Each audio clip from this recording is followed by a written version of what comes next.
Inilah yang kita katakan transnational crime. Kejahatan ini itu sudah melibatkan negara-negara luar. Sulit, memang tidak mudah. Karena apa? Dia juga mempunyai kepentingan juga bisa juga dalam gitu. Makanya tadi ketika saya berbicara di ruang transit dengan beliau, kalau begitu bisa saja saya bilang negara-negara itu juga sudah memberikan proteksi kepada bisnis-bisnis ini karena memang dia berkepentingan untuk misalnya memenuhi ya kan bisnis mereka. Industri mereka harus tetap berjalan kan, bisnis hiburan mereka harus tetap berjalan dan ini diisi bukan oleh orang mereka. Itu coba dipanggil orang-orang Pontianak tuh kan gitu kan, tenaganya murah dan sebagainya.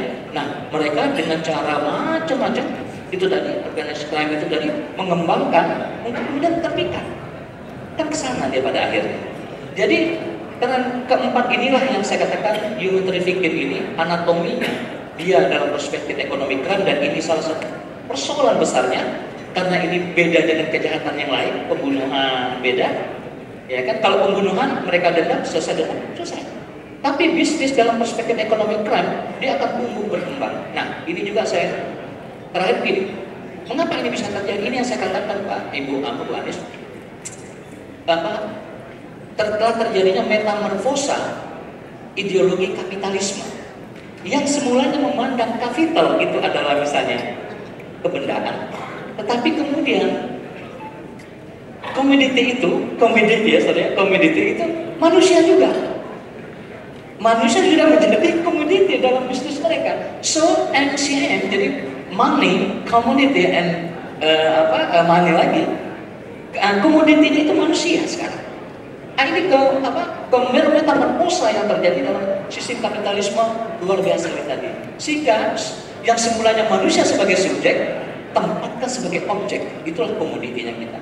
Ya, diperdagang jual belikan alat-alat organnya. Karena memang pangsa pasarnya ada. Dia dipertempatkan oleh prostitusi karena memang ada pangsa pasarnya. Dia sambil berumah tangga, oh memang ada pangsa pasarnya. Dan untuk komisi itu butuh. Nah, oleh karena itu menjawab persoalan ini kembali terakhir ya. Tidak bisa saya katakan agak sulit kalau kita melakukan pendekatan penal semata-mata. Nah, kita harus memang kalau pendekatan HAM-nya ya negara ini sejatinya sudah memang harus menciptakan, memberikan juga hak-hak dasar kehidupan yang lebih baik, hak ekonomi, melalui apa ya penciptaan ruang kerja dan sebagainya. Itu salah satu upaya yang memang menurut saya menjawab ekonomi crime tadi. Saya pikir itu saja Bapak, mudah-mudahan saya belum ditegur kembali. Baik, terima kasih Pak Dr. Hermansyah Sugiharto. Bapak Ibu, mohon maaf karena kita memang berkejar waktu dengan pleno 4, maka saya tidak membuka sesi tanya jawab. Namun saya mintakan statement Bu ya, statement boleh dari Ibu nanti satu, kemudian satu nanti saya minta juga statement dari kawan-kawan dari Papua mungkin ya, satu. Jadi ada hanya 2 statement, kemudian nanti kita akhiri dengan closing statement dari para panelis kita. Masih jangan panjang-panjang Bapak Ibu narasumber, mungkin 1 menit nanti closing statementnya. Silakan kepada Ibu, silakan disebutkan nama dan asalnya, kemudian statementnya seperti apa terkait TPPO ini. Kawan-kawan tolong mic. Panitia mic tolong. Terima kasih. Saya Ita dari Makassar. Alita Karen, saat ini saya sebagai Board of Invit. Singkat saja terkait TPPO ini, berdasarkan pengalaman kami di Makassar, gitu ya, trafficking ini dilakukan lewat jalur tidak resmi. Pertama, mereka keluar pakai paspor turis. Kedua, lewat jalan tikus seperti yang Pak Kombes tadi katakan. Nah, solusi yang ini mungkin ya, pada saat itu harus diperketat imigrasi. Pada saat pembuatan paspor itu sudah harus sangat-sangat jelas. Mereka pergi pakai paspor turis dan kemudian tidak kembali-kembali. Harusnya kemudian ada lalu lintas di sini. Imigrasi kalau mau lebih concern pada saat mereka keluar belum kembali itu harus dicari. Pengalaman kami memulangkan begitu banyak korban trafficking dari Malaysia ya karena itu mereka pakai paspor turis. Itu saja sih sedikit dari kami. Terima kasih. Baik, terima kasih Ibu Ita dari Makassar. Kemudian dari Papua silakan kawan-kawan. Papua di belakang Pak. Silakan statementnya. Bukan pertanyaannya Bapak Ibu, statement. Statement atau saran?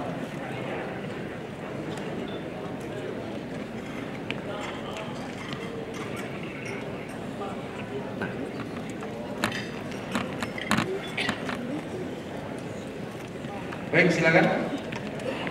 Ya, terima kasih kami dari Papua.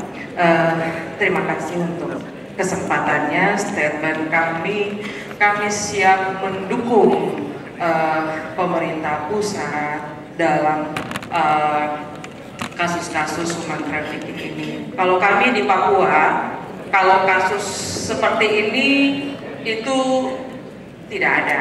Bukan tidak ada, tapi tidak seperti di Kalimantan. Kami memang juga punya daerah perbatasan, itu adanya jalur dengan PNG, negara tetangga. Dan itu kerjasama yang kami lakukan dengan negara tetangga itu sangat baik. Jadi selama ini untuk kami di Papua, dengan PLBN, dengan stakeholder yang lain, itu sangat baik. Hanya saja memang kalau jalur-jalur, kami bilangnya di Papua jalur tikus, ya, itu pasti ada.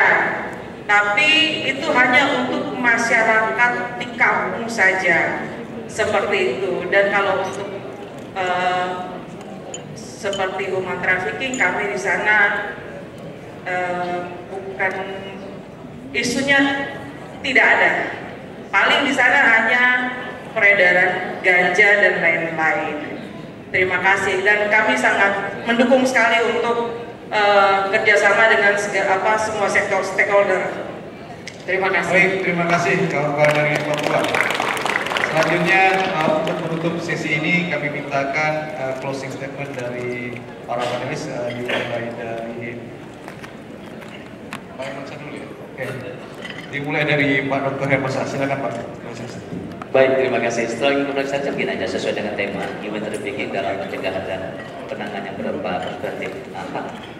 Tidak bisa tidak dari sisi setidaknya ada 4 model, 4 anatomi dari TTPBO ini. Oleh karena itu, dalam perspektif ekonomi atau ekonomi crime, maka mengatasi pencegahan ini tidak bisa tidak memberikan dan memberikan pemerintah atau negara ini harus memberikan hak-hak dasar ekonomi dari masyarakat. Itu aja. Dengan apa? Dia menciptakan lapangan pekerjaan. Karena memang rasionalisasi dari mereka TPBO itu. Terima kasih. Baik, terima kasih Pak Dr. Hermansyah. Kemudian silakan kepada Mas Fajar untuk terima kasih. Silakan. Pak Moderator, beberapa saja dalam hal penempatan pekerja migran Indonesia, tentu saja saat ini sudah menjadi arahan Bapak Presiden sekarang adalah penegakan hukum. Namun salah satu yang penting untuk kita adalah melakukan pembanjiran informasi.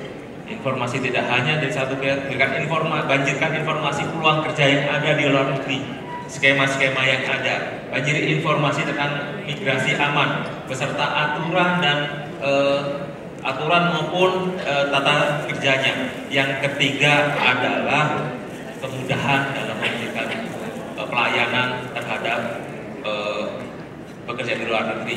Karena pekerja tadi disampaikan oleh Pak Dokter bahwa itulah hak asasi manusia, tentu negara harus hadir di situ lebih baik daripada sindikasi penempatan. Siap, terima kasih. Lanjut kita kepada Bapak Kombes Pol Bowo Gede Mantio. Baik, terima kasih. Saya menanggapi dari Pak Herman tadi. Saya sudah bicara dengan Bu Anis juga tadi berkaitan dengan korban-korban ya. Korban-korban itu kan saya sudah berkomunikasi berulang-ulang dengan mereka. Saya tanya, kamu dapat gaji berapa sih kalau di luar? Apakah lebih besar dari Indonesia? Tidak. Jadi beberapa negara di luar bahkan rekrut. Ketika bicara santai dengan mereka, orang luar, pengusaha di luar bilangnya begini, negara kami tidak mungkin terbangun dengan baik kalau tidak ada pekerja-pekerja di Indonesia. Kebun-kebun kami tidak bisa juga beroperasional dengan baik kalau tidak ada pekerja-pekerja di Indonesia. Cukup banyak berarti di mereka yang aman dan tidak aman, gitu ya. Sehingga pekerja ini adalah orang-orang yang sangat murah, yang gampang sekali diambil untuk bisa bekerja keluar dan juga tidak membuat kaya mereka. Ini baru perspektif korban. Kedua, pelaku. Saya tanya juga pelaku, kamu dapat berapa sih? Ketika kamu 10 orang, misalnya di 200.000, 300.000 itu transporternya doang, tapi dia juga jadi korban. Korban apa? Kacamata saya tersangka ini korban karena dapatnya cuma 200.000, 300.000 kali 10 misalnya 2 juta tapi jadi tersangka. Ini Indonesia nih, kondisi sekarang yang kami tangani di perkara-perkara kami yang ada. Jadi saya bicara real fakta lagi. Kondisi seperti itu. Jadi komoditi yang dibilang sama Pak Herman tadi berkaitan dengan orang-orang yang ada dalam TPPU ini, kalau kita mencermati permasalahan besarnya, salah satunya adalah bagaimana mereka mendapatkan penghasilan dari cara-cara yang salah, melanggar hukum, tapi juga tidak membuat kaya raya. Ini jadi concern kita. Kedua, supaya kita tahu akar masalahnya. Berikutnya yang keduanya adalah kita tidak bisa kerja sendiri sekali lagi. Tadi disampaikan kalau misalnya orang udah membuat paspor, visa, tapi tadi lulusan SD, SMP, ditanya nih, kira-kira mau ngapain ya? Kami cek juga nih, orang yang ada dalam bus, kamu mau ngapain ke Malaysia? Mau jalan-jalan? Rekeningku bisa kami cek, bisa 30-40 juta. Oh wajar dong jalan-jalan. Tapi kalau di rekeningnya tidak ada, wajar juga kita curiga. Ini juga jadi ini real fakta juga kami sampaikan. Jadi kalau mau, dan boleh saya disampaikan lagi, andaikan orang mau ke luar negeri, bagaimana orang bisa mengecek imigrasinya? Bagaimana orang bisa ngecek di bandara dan tempat-tempat yang menjadi perpindahan antara perbatasan Indonesia dengan luar? Itu juga sebuah kerjasama mesti dikerjakan. Tadi dengan BPMI saya juga menyampaikan satu lagi. Bagaimana kita bisa memonitor setiap orang yang kerja di sana dengan konteks siap kerja tadi bisa termonitor dengan baik. Sehingga kita bisa mengontrol anak-anak seluruh warga negara Indonesia yang ada di luar negeri terkontrol dengan baik. Pelayanan-pelayanan bisa kita kerjakan dengan baik. Terima kasih. Baik Pak, terima kasih Bapak Kombes Pol Bowo Gede Mantio. Selanjutnya yang terakhir dari Ibu Anis Hidayat. Silakan. Ya, terima kasih. Bagaimana persoalan ini ditangani tentu harus juga menangani akar masalahnya. Tadi sudah disampaikan Pak Hermansyah soal hak atas pekerjaan, tentu itu sangat dasar. Selain itu adalah pemenuhan hak atas tanah dan sumber daya alam, karena mayoritas mereka yang terpaksa bekerja ke luar negeri, mereka yang kehilangan tanahnya, mereka yang merupakan korban konflik agraria di berbagai wilayah di Indonesia. Kalau melihat peta di mana pekerja migran berasal dan di mana korban TPP itu berasal, mereka ada di wilayah-wilayah di mana konflik agraria itu terjadi. Sehingga persoalan konflik agraria juga mesti diselesaikan. Yang kedua adalah terkait dengan aspek pelindungan perempuan, karena mayoritas korban TPPO perempuan dan anak, bagaimana pelindungan terhadap perempuan yang juga mesti menjadi salah satu aspek pelindungan yang mesti lebih diperkuat ke depan. Dan terakhir adalah pemulihan bagi korban. Banyak korban TPPO itu yang concern pemerintah sebagai pemangku kewajiban asasi manusia adalah memulangkan korban, tetapi bagaimana pemulihan bagi mereka yang menjadi korban yang tidak jarang mengalami situasi yang ekstrim ini belum banyak dilakukan. Saya kira itu menjadi highlight ke depan. Terima kasih. Baik, terima kasih Bapak Ibu. Tepuk tangan untuk para panelis kita yang ada di tempat pada hari ini. Mengakhiri pleno kita yang ketiga hari ini, saya mengucapkan banyak permohonan maaf apabila dalam memimpin kegiatan pleno 3 ini masih banyak beberapa kekurangan. Kemudian semoga apa yang kita lakukan ini sangat-sangat bermanfaat untuk perkembangan pekerja migran di Indonesia, dan ini juga untuk seluruh masyarakat Indonesia. Lebih kurangnya saya mohon maaf. Bila itu hidayah. Wassalamualaikum warahmatullahi wabarakatuh. Saya kembalikan kepada MC. Baik, terima kasih diucapkan kepada Bapak Aulia Chandra SSTP selaku moderator. Hadirin Bapak Ibu sekalian, selanjutnya kita akan menyaksikan penyerahan penghargaan dari PJ Wali Kota Singkawang kepada para narasumber. Mohon izin kepada Bapak Dr. Des Haji Sumastra Messi, disilakan.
Baik, kami persilakan rekan awak media untuk mengabadikan momen. Siap. 1, 2, 3. Baik, beri applause sekali lagi untuk kita semua. Terima kasih Bapak. Terima kasih juga para seluruh narasumber pada rapat pleno ketiga hari ini. Hadirin Bapak Ibu berbahagia, untuk selanjutnya kita masuk ke dalam sesi pleno yang keempat, bertemakan strategi menuju keadaan ekonomi untuk pemenuhan HAM. Tutupnya di mana, Rena? Saya informasikan narasumber pada sesi pleno 4, Dr. Prabianto Mukti Wibowo MSc, Komisioner Komnas HAM Republik Indonesia, Hairani Arifin dari Universitas Syah Kuala, Ketua Pengurus INFID, Alia Enzuro, aktivis gerakan bisnis dan HAM, Bapak Pejabat Wali Kota Singkawang, Dr. Haji Sumatro MSI, dan Profesor Shin Yong-gu, Eksekutif Direktur Gwangju International Center. Dan sebagai moderator pada pleno keempat, Bapak Abdul Waidil, Program Manajer HAM dan Demokrasi INFID. Waktu dan tempat kami persilakan.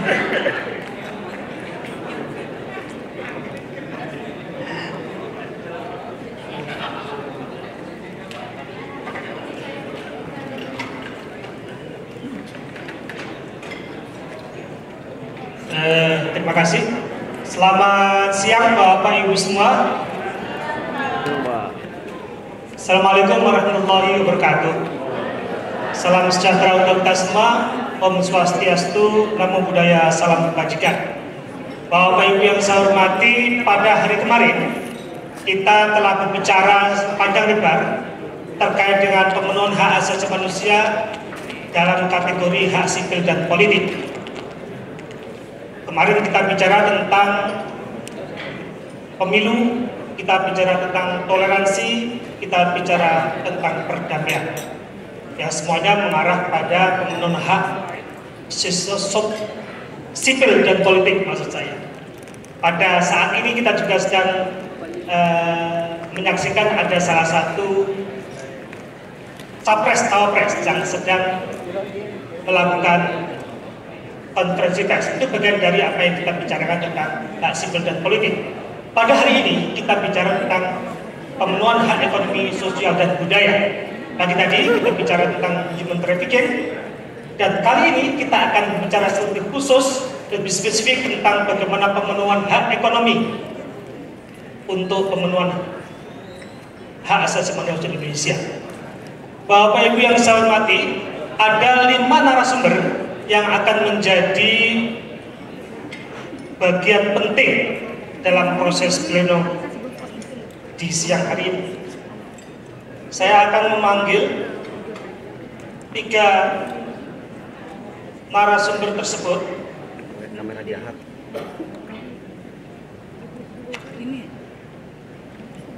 Pertama,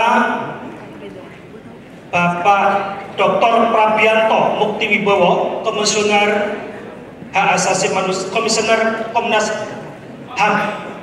Pak Dr. Prabianto, saya persilakan ke depan. Selanjutnya saya akan panggil Ibu Dr. Khairin Arifin. Silakan Pak. Ibu Dr. Khairin Arifin, Ketua Dewan Pengurus INFID dan dosen Universitas Syah Kuala. Kemudian saya panggil Kakak Alia Nabila Zuhro, MA, aktivis gerakan bisnis dan hak asasi manusia. Kemudian PJ Wali Kota Singkawang yang kita cintai, Bapak Dr. Sumarsto MA. Saya persilakan Bapak untuk maju ke depan.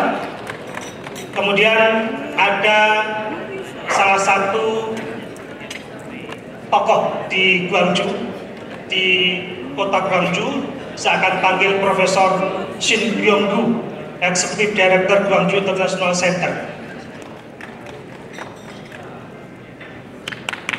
Silakan. Bapak-bapak, ibu-ibu yang saya hormati, kita punya waktu kurang lebih 1,5 jam sampai 2 jam ke depan. kita akan manfaatkan waktu itu dengan sebaik-baiknya, dan oleh karena itu saya akan langsung meminta tanggapan presentasi dari 5 narasumber kita secara berturut-turut. Masing-masing narasumber punya waktu 7 sampai 10 menit, mohon diperhatikan maksimal 10 menit untuk para masing-masing narasumber. Oleh karena itu mohon memberikan presentasi lebih singkat, lebih concise, sekiranya itu memudahkan bagi para peserta untuk menangkap pesan-pesan terkait dengan apa masalah yang terjadi, apa solusinya, dan apa rekomendasi ke depan. Saya akan meminta pertama kali pada Bapak Prabianto Muktiwibowo untuk memberikan presentasinya. Saya persilakan. Baik, terima kasih. Assalamualaikum warahmatullahi wabarakatuh. Selamat pagi, salam sejahtera untuk kita semua. Yang saya hormati Bapak PJ Wali Kota Singkawang, yang saya hormati Bu Ketua Komnas HAM Republik Indonesia, Bapak-Bapak Forkompinda Kota Singkawang, para narasumber, para peserta yang berbahagia. Secara singkat nanti kami akan sampaikan materi sesuai dengan permintaan dari panitia, dan tentunya saya nanti akan menggunakan 3 guiding questions tadi yang disampaikan oleh moderator. Apa yang menjadi masalah dengan ekonomi inklusif dan berkelanjutan di Indonesia, apa yang sudah dilakukan, dan apa rekomendasi yang perlu ditindaklanjuti oleh para pihak di dalam mewujudkan perekonomian inklusif dan berkelanjutan untuk pemenuhan hak asasi manusia, khususnya hak-hak ekosistem. Bapak Ibu sekalian, sebelum memulai dari 3 guiding principles, 3 guiding questions tadi, saya ingin memulai sedikit secara ringkas menyampaikan apa itu ekonomi inklusif, supaya pemahaman kita paling tidak sama nanti di dalam diskusi berikutnya. Jadi saya mengutip dari apa yang telah dikonsepkan oleh Bappenas. Yang dimaksud dengan ekonomi inklusif adalah pemulihan ekonomi yang menciptakan akses dan kesempatan yang luas bagi seluruh lapisan masyarakat di dalam memperoleh kesejahteraan serta mengurangi kesenjangan, baik kesenjangan antar kelompok maupun kesenjangan antar wilayah. Nah, menurut Bappenas, ekonomi inklusif itu didasarkan pada 3 pilar. Pilar pertama adalah pertumbuhan dan perkembangan ekonomi. Tentunya pertumbuhan ekonomi yang tinggi sangat diperlukan sebagai fundamental di dalam menciptakan pembangunan yang merata dan memberikan akses seluas-luasnya, baik kesempatan kerja, kesempatan usaha untuk seluruh lapisan masyarakat. Kemudian pilar kedua, Bapak sekalian, adalah pemerataan dan pengurangan kemiskinan. Tentunya perekonomian yang bersifat inklusif dan berkelanjutan harus mampu untuk mengurangi ketimpangan kemiskinan, ketimpangan antar wilayah, ataupun juga ketimpangan antar kelompok. Dan pilar ketiga, Bapak sekalian, ekonomi inklusif bersandar pada pilar ketiga, yaitu perluasan akses dan kesempatan. Bagaimana dengan akses seluas-luasnya dan juga kesempatan yang seluas-luasnya bagi seluruh lapisan masyarakat bisa mewujudkan kesejahteraan bersama. Itulah 3 pilar utama kalau kita lihat di dalam konsep ekonomi inklusif yang dibuat oleh Bappenas. Nah, selanjutnya Bapak sekalian, sejauh mana ya inklusivitas perekonomian kita telah diwujudkan?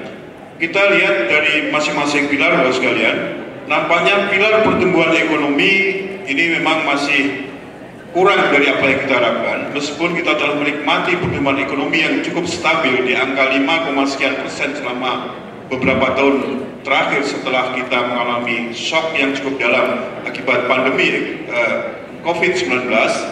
Tapi pada tahun-tahun berikutnya, tahun 2021, 2022, dan 2023, kita tahu kita telah menikmati pertumbuhan yang cukup stabil di angka sekitar 5,sekian%. Nah, kalau kita lihat angka Bappenas, capaian dari perwujudan ekonomi inklusif berdasarkan indeks yang mereka buat, saat ini kita telah mencapai angka di sekitar 6. Ya, angka 6 itu artinya angka yang sudah memuaskan menurut kriteria yang telah dibuat oleh Bappenas. Namun demikian Bapak sekalian, kalau kita lihat dari masing-masing pilar tadi, ya bisa ditampilkan Mbak slide-nya. Mohon teman-teman presentasi Pak Prabianto dapat ditampilkan. Sudah diberikan belum tadi? Sudah ya? Biar mudah untuk mengikutinya. Jadi sampai saat ini, sekalian, tahun 2023 kita telah mencapai indeks inklusivitas ekonomi sebesar 6%, di mana pilar 1 baru mencapai 5,29%, pilar 2 6,5%, dan pilar ketiga mencapai 7%. Dan kalau kita lihat sebarannya di seluruh wilayah Indonesia, tampaknya memang Indonesia bagian timur, terutama Papua, kemudian Nusa Tenggara Timur, ini memang indeks inklusivitasnya masih tertinggal dibandingkan daerah atau wilayah di Indonesia lainnya. Belum bisa ya, tampilkan.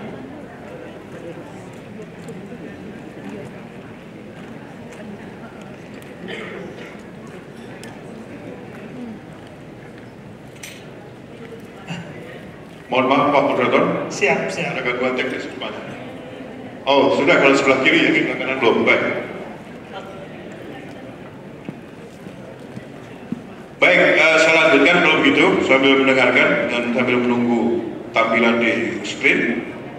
Kalau kita lihat Bapak sekalian, meskipun angka inklusivitas tadi ya indeksnya sudah mencapai 6, tapi apakah memang pembangunan kita telah betul-betul inklusif dan berkualitas atau berkelanjutan? Kita lihat angka-angka yang disajikan oleh Badan Pusat Statistik. Ya, kalau saya mengacu pada publikasi Badan Pusat Statistik Indonesia (BPS), kita lihat bahwa pertumbuhan ekonomi kita, tadi saya sampaikan di awal, setelah kita mengalami shock cukup dalam akibat pandemi COVID pada tahun 2020, perekonomian kita tumbuh, ya, tumbuh rata-rata di angka 5, sekian% sampai dengan triwulan 2 tahun 2023. Tetapi kalau kita lihat secara rinci, ya, distribusi dari pertumbuhan ekonomi Bapak Ibu, ya, di bagian sebelah kanan. Oh, itu lanjut Mas, slide-nya lanjut terus. Nah, oke. Ya, sebenarnya pertumbuhan di sektor pertanian ini masih tertinggal dibandingkan sektor-sektor lain, terutama sektor logistik, ya, transportasi dan pergudangan.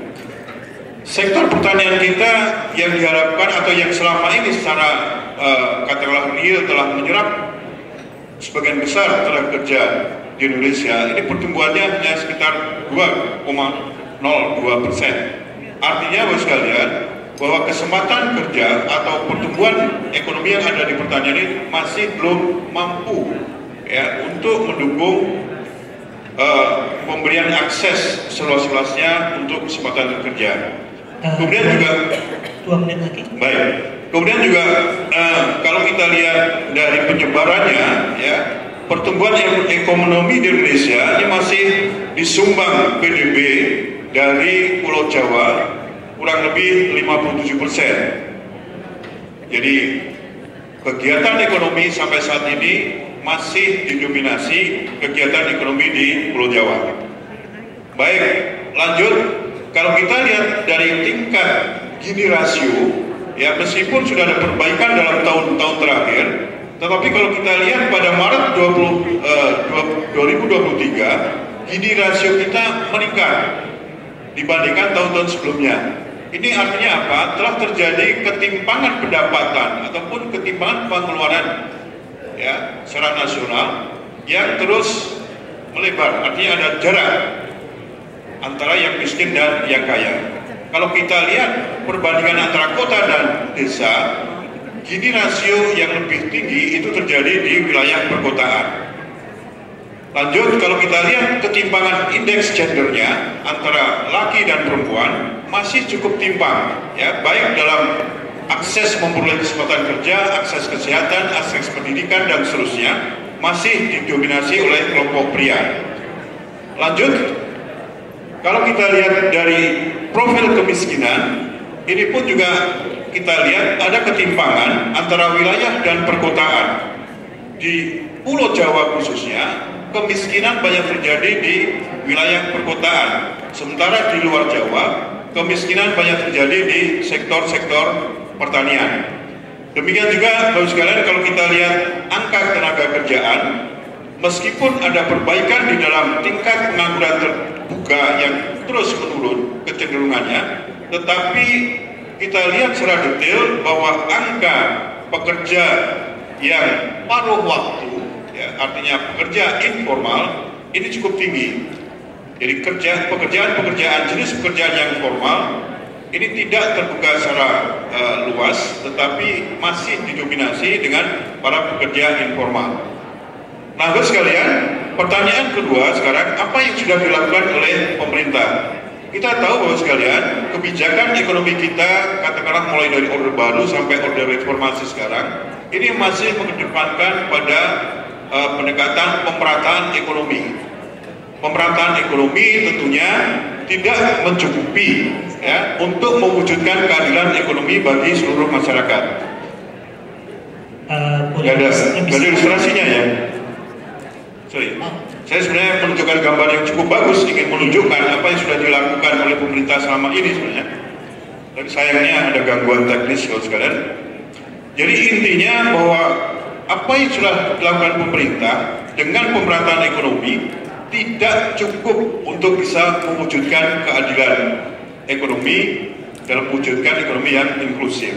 Kita tahu bahwa sumber-sumber kekayaan alam kita, ya, sebagian besar dinikmati ataupun dikuasai oleh kelompok kecil masyarakat, terutama dari kelompok korporasi.